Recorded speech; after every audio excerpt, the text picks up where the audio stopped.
Today's lesson is Walking the Path of the Incas. Hi, everybody. I'm Roger. Hello, I'm Kiki. Welcome to our program, and it's our travel unit for the month of June.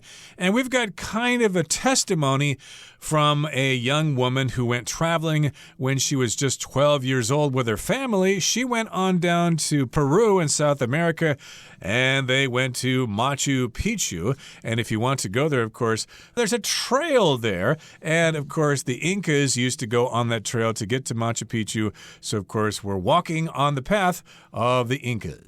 Well, this is very interesting because I've always wanted to go to Peru and learn more about the Incas. So I think it's fair to say that before we head on out for a trip like this, it's important to learn a little bit more about what we might be getting into. So I guess we're going to learn a lot more about Peru and Machu Picchu and the Incas so that when we actually go visit the place, we can find out more and understand what we're looking at. Indeed. So let's find out what our writer Brianna has to say. Let's listen to the first part of her lesson, and we'll come back to talk about it. Walking the Path of the Incas. Over 500 years ago, the Incas of Peru used their expert engineering skills to build roads and cities that were destined to survive for centuries. Machu Picchu, located 2,430 meters above sea level in the Andes Mountains, is the most famous of the Incan cities. Many experts believe that it was likely a retreat for the Incan elite at the height of their empire's power. Thus, the Incan engineers presumably built the city with both beauty and durability in mind.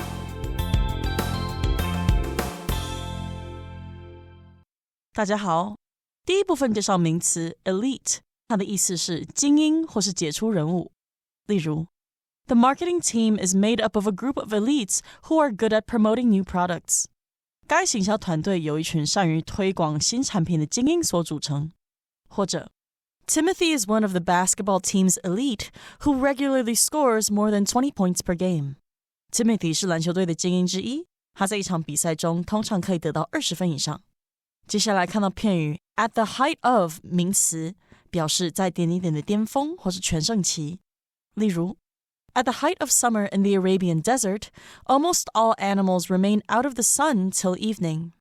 在阿拉伯沙漠的盛夏，几乎所有动物在夜晚来临前都避免待在阳光下。或是 The athlete passed away at the height of his career. 那名运动员在正值生涯高峰时期过世。接着是副词 presumably， 它的意思是大概、很可能。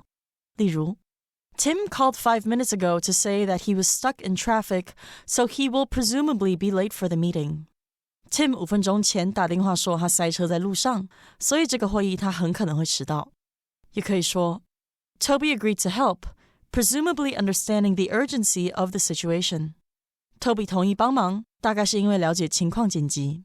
再来介绍名词 durability， 意指耐用或是持久性。我们可以说This helmet has excellent durability. It is very difficult to break it. 这顶安全帽非常耐用，很难把它弄坏。又或者说 Lars goes jogging almost every day, so he buys running shoes based on their durability. Lars 几乎每天都去慢跑，所以他会依据运动鞋的持久性来做购买。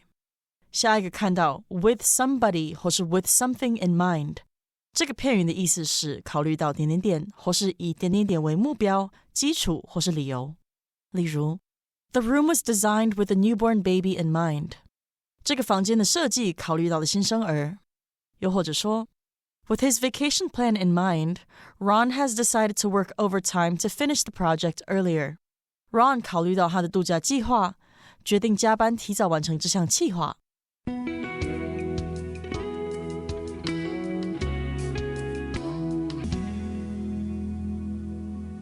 Okay, so in the first part of our lesson, we learn a little bit about the history of the Incas. Over 500 years ago, the Incas of Peru used their expert engineering skills to build roads and cities that were destined to survive for centuries. Now, if you've studied Latin American history, or at least the history of the Western world, you know that there used to be these native empires or civilizations that existed in various places in North and South America. You've got the Aztecs in Mexico, the Mayans, and you've got the Incas in South America. And more specifically, they were in Peru over 500 years ago. And they weren't just nomadic tribes roaming around looking for food. They actually had these expert engineering skills which they used to build roads and cities. And they were destined to survive for a very long time. So engineering, of course, refers to the planning and building of many different kinds of things.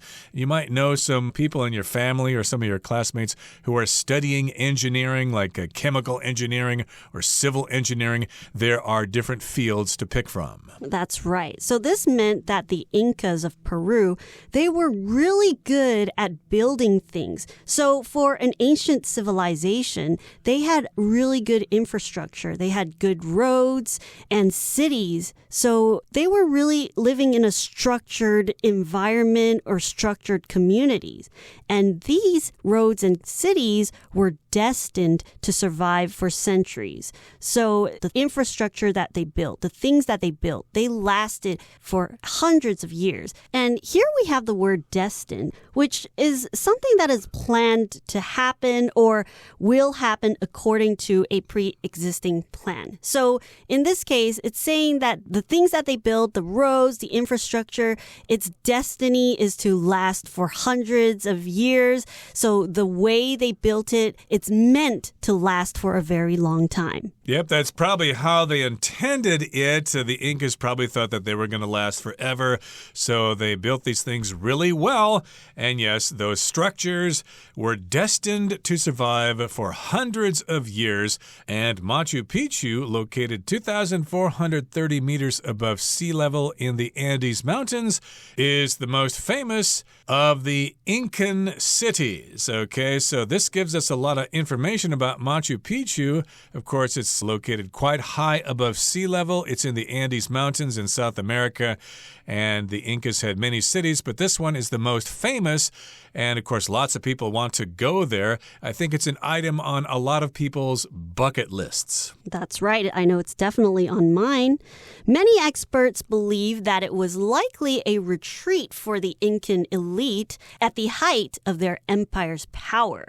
Okay, so a lot of archaeologists and sociologists, all these experts, they believed that this place, the Machu Picchu, was a retreat for members of the Incan community, the elite members, for them to come here, okay? So the elite is basically a small group of people that might be superior than others in terms of their ability or qualities. They're different from the rest of society or from the rest of people. And sometimes it's used to describe a class of people that is considered to have more power and influence in the society. And especially they might have more money and more privilege, okay? So the elite of the Incan might be people that have royal blood or they are noblemen.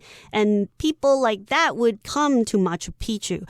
And here we also have the phrase at the height of their empire's power. So when the empire was at its most powerful state, okay? So when you're saying at the height of something, it means a period of time when something or a situation is the strongest or has the most activity, okay? So in this case, we're talking about Machu Picchu, and when the Incan Empire, when they were the most powerful, all the elite members would come here to Machu Picchu. Yes, it was a retreat, a place to get away from normal life, of course, a place to have a vacation or a holiday, and this is where they went. They left all the ordinary people behind in the lower elevations, and they came to Machu Picchu to feel proud of themselves. And this, of course, happened when the Inca Empire was at its strongest. Thus, the Incan engineers presumably built the city with both beauty and durability in mind. Again, this is a theory, of course. They don't really know for sure why this was built, but they think that it was for the elite. So as a result of that, the Incan engineers presumably or probably built the city with both beauty and durability in mind. So here we've got presumably, which is from the verb to presume, which means you have some information and you come to some conclusions. You're probably going to be right, but it's possible you may be wrong. You are taking an educated guess, but here they presumably built the city with both beauty and durability in mind. They think that's why they built it. They built it so it could last with both one thing and another, with both beauty and durability in mind. If you keep something in mind, of course, you continue to remind yourself of that thing. So yes, they wanted it to look beautiful, but they wanted it to last. That's what durability means. Right. So durability is the ability to survive long usage, pressure, or damage. So it is basically something that is meant to last a very long time. So for example, I like buying that brand of hiking boots because of their durability. So when they were building this Machu Picchu, they were thinking about a city that was both beautiful and was able to last for hundreds and hundreds of years. And it's still there for us to enjoy, and we're going to continue with our lesson now into the second part. Let's listen. Despite its altitude, Machu Picchu was far from isolated. Instead, it was connected to other Incan cities via a network of roads that weaved across the empire. Today, the city is even easier to access, with tourists enjoying the option of visiting the site by rail or bus.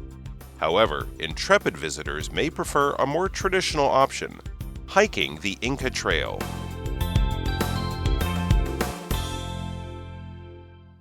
第二部分，我们来看到形容词 intrepid， 指的是勇猛的、无畏的。举例来说， Camila is an intrepid traveler who loves backpacking and mountain peaking across tough terrain.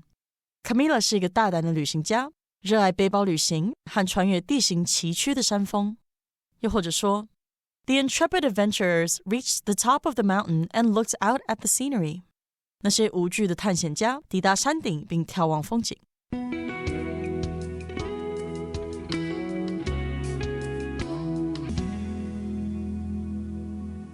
And we're back. Let's take a look at part 2 of Walking the Path of the Incas.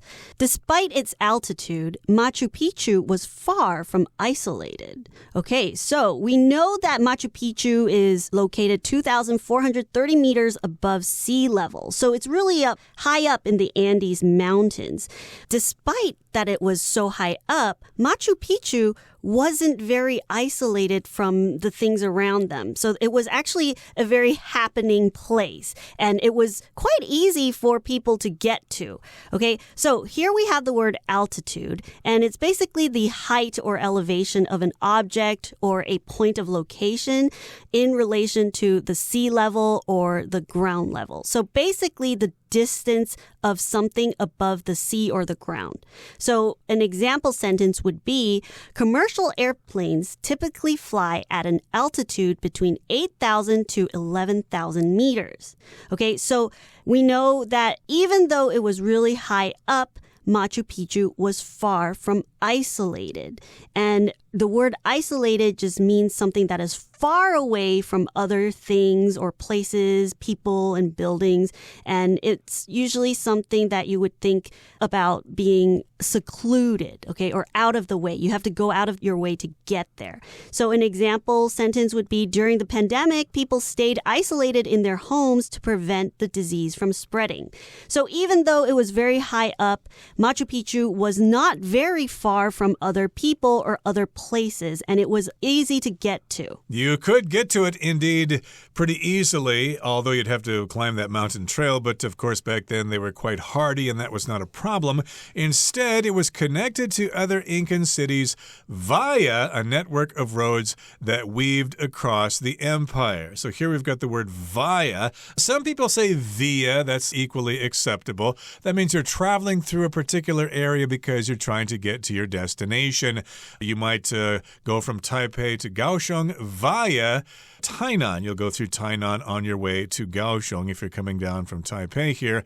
And of course, they would get to Machu Picchu from those other cities through a network of roads, and they weaved across the empire like threads on a loom. That's why we use the word weave here, because that's what you do with cloth. Some threads go up and down, the other ones go left and right. I guess the highways were kind of like a grid, kind of like New York City. So today, the city is even easier to access, with tourists enjoying the option of visiting the site by rail or bus. So in the old days, in ancient Inca civilization, they already built a network of roads that could get them to Machu Picchu very easily. But in modern day, it has gotten even easier to access the place because tourists can visit by taking the bus or taking the train. Wow, they got a train going up there? Fantastic. And here in the last sentence of the second part, it says, however, intrepid visitors may prefer a more traditional option, hiking the Inca Trail. So you could get there pretty easily by taking a bus or taking a train or whatever. But if you're intrepid, you might want to take the trail. To be intrepid just means you're adventurous, but you do it in a fearless way. You're really anxious about doing something adventurous, but you're not scared at all. You might be intrepid if you want to climb the mountains of the Central Mountain Range here in Taiwan. You could be an intrepid hiker. Okay, so we're learning about this traditional option, which is hiking the Inca Trail. Okay, so that comes to the end of part 2. Let's listen to part 3. A world-famous hiking route, the trail was one of several roads created by the Incas themselves to reach the high-altitude city. At just 40 kilometers long, the trail may not seem daunting at first blush, but as my family and I learned the hard way when we backpacked the route, distance wasn't the most difficult obstacle we had to face on this iconic trail.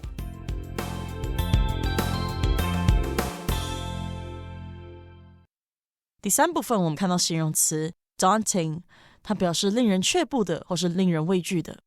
我们可以说 Getting the project ready by deadline proved to be a daunting task. 后来发现要在期限之前把这个案子准备好，根本是强人所难的任务。也可以说 Though the water slide looks like fun, its height is a little daunting. 虽然这个滑水道看起来很好玩，但它的高度有点吓人。最后介绍片语 at first blush， 意思是乍看之下。例如 At first blush, the movie seems to be a light comedy until its serious message is revealed. 那部电影乍看之下是一部轻松喜剧，等到严肃的寓意出现才发现并不是那么回事。或是 Ryan's theory seems reliable at first blush, but it lacks evidence. Ryan 的理论乍看之下似乎是可信的，但它缺乏证据。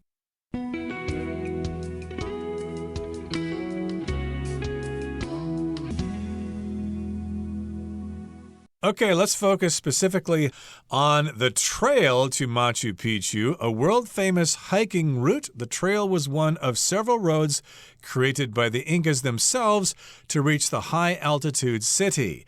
So there are people who travel the world and they want to hike on the world's trails. And in this particular case, though, people want to go down to South America and hike up to Machu Picchu. So it's a world-famous hiking route. Lots of people go there to hike on that route. And it was one of several roads created by the Incas themselves to reach this high-altitude city. Yes, indeed, the Incas built that road themselves. Nobody else did later on. The Spanish had nothing to do with it.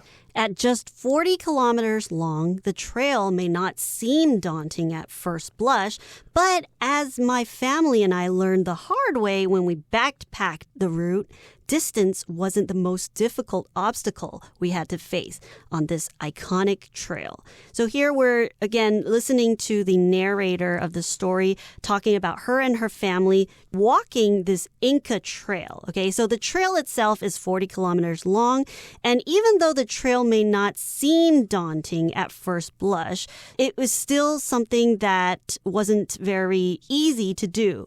So here we have this adjective daunting, and basically it means something that looks difficult to deal with, and it can be very intimidating. So sometimes you might see a trail that looks flat, and it seems like it's just a straight line. So it doesn't look like it's hard. It doesn't look or seem daunting, but actually trying to trek through this hard trail, it turns out to be a lot harder than it is. Okay, so at first blush, what does she mean here? Well, when you first look at it, it does not seem like it's going to be a very difficult trail. That's what at just 40 kilometers long, because it's only so short, then therefore it may not seem daunting when you first look at it. That's what at first blush means, when you first look at something. And if something's daunting, it's kind of scary, but you look at the trail and you think, it's only 40 kilometers. That's a piece of cake. That's a walk in the park. No problem for me.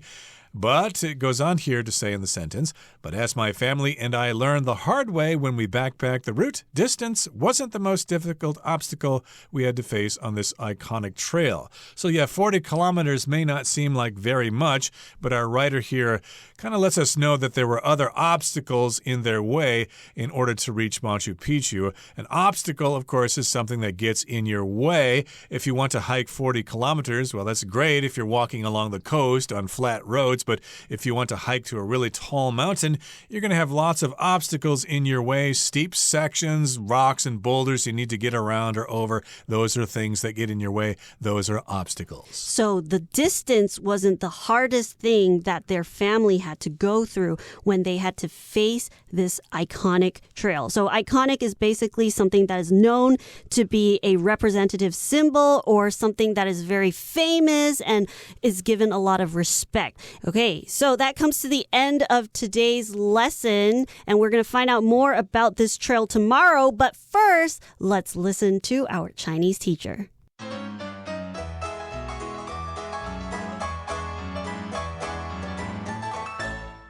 各位同学大家好，我是 Hanny。 我们来看今天的文法重点。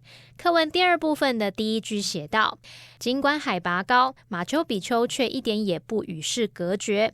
那么这边它用到 despite its altitude 来表达尽管海拔高。那这边我们就来介绍一下 despite 或者是 in spite of 表示尽管虽然。那它们是介系词，后面要接名词或动名词。举例来说， Margot went to work despite being sick. 尽管生病 Margot 还是去上班。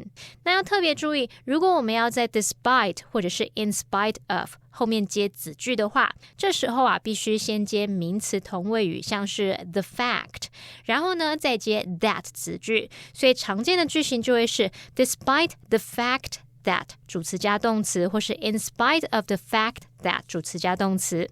例如Despite the fact that he had very little experience, he was offered the job. 尽管他几乎没有什么经验，他还是得到那份工作。那其实我们也可以直接改用连接词 though 或是 although 等等来连接子句，表达虽然尽管的语义。那像刚刚的例句就可以说Although he had very little experience, 或是 though he had very little experience, he was offered the job. 好，那么句子里面呢还有另外一个重点，就是它用到 be far from。那我们来补充一下它的用法。首先呢 be far from 它可以表达距离上远离什么什么，像是 the shopping mall is far from here， 那间购物中心离这里很远。那另外 be far from 还可以表达离什么还差得远，绝非怎么样怎么样，意思就跟 not at all 差不多。那么 far from 它带有否定意味，后面可以接形容词或者是名词去表达一点也不怎么样，或是远远不及怎么样怎么样。好，那么来看个例句是 The joke was far from funny， 就是那个笑话一点也不好笑。那我们现在除了用这个 far from 或者是 not 什么什么 at all 去表达一点也不怎么样怎么样，这边也补充两个意思差不多的用法，一个是 anything but，它的字面意思是任何东西，但不是点点点，那就是用来表达根本不是什么什么。那它后面呢是可以接名词或形容词来表达绝非啊，根本不，一点都不怎么样怎么样。好，那么 but 在这边是当介系词来表达除了什么什么之外。例如 The exam was anything but easy， 那也可以说 The exam was not easy at all， 就是表达那个考试一点也不简单。好，那第二个补充的用法是 nowhere near，意思会跟 not at all 或者是 not nearly 相同，用来表达与什么差距甚远，一点也不接近。那 nowhere near 后面是要接形容词或副词来强调说一点也不怎么样，远不及或是差得远的那种意思哦。举例来说 The project is nowhere near finished， 那个专案离完成还差得远呢。好，那以上是今天重点整理，我们来回顾今天单字吧。Engineering。Lynn used her engineering knowledge to build a computer out of spare parts. Destin. It was clear that from a young age, Antonio was destined to become a great leader. Presumably. Given his arrest, the man is presumably the main suspect in the robbery. Altitude. At high altitudes, the air becomes thinner, making it more difficult to breathe. Isolated.During the storm, the remote village became isolated from nearby towns due to flooded roads. Via. We can reach the river via a trail through the woods. Obstacle. The lack of funding will be a major obstacle to completing the project on time. Iconic. The Eiffel Tower is an iconic landmark that symbolizes the beauty and romance of Paris.Well, everyone, today's article has come to an end, and I sure hope you enjoy reading along with us. I am Kiki. I am Roger. See you next time.